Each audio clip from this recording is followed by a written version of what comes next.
It looks like enough black men have died at the hands of police officers around the country, and the government will finally try to put an end to it and bring back the trust of the community in the police.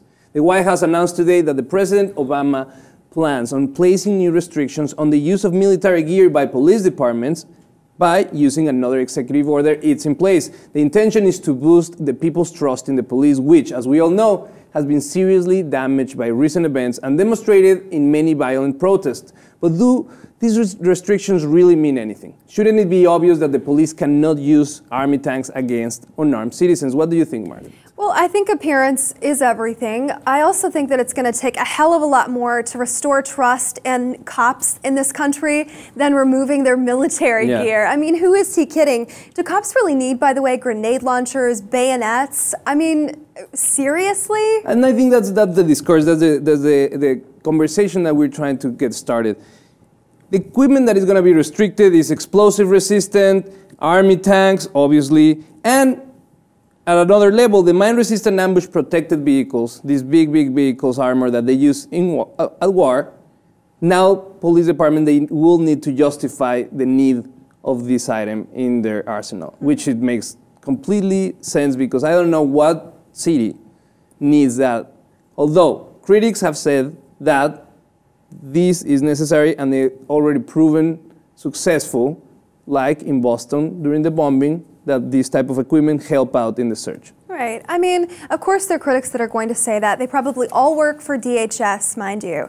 I think that there is such a profound lack of confidence in cops in America. It goes far beyond the conversation of gear.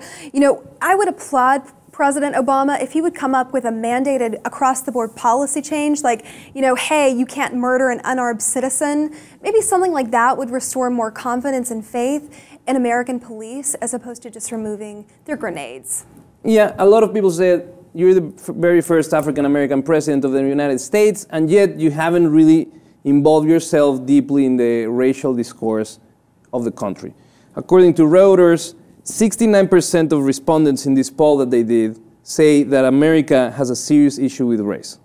And 75% of them admit that America have a bigger race problem than we like to admit.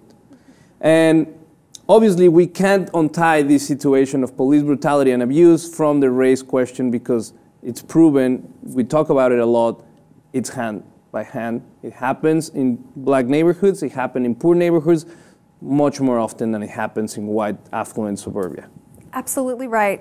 Absolutely right. We do have that issue, but it starts, you know, in my book with doing more than just some executive order removing their gear. And Michelle Yawando, the Vice President of Legal Process at the Center for American Progress, she said that for a long time in this country, we've had a hard time developing a narrative around poverty, around race. So when there are incidents like these, like the protest, these that sit at the apex of both, different people are going to have different reactions to that. And that's the heart of the debate.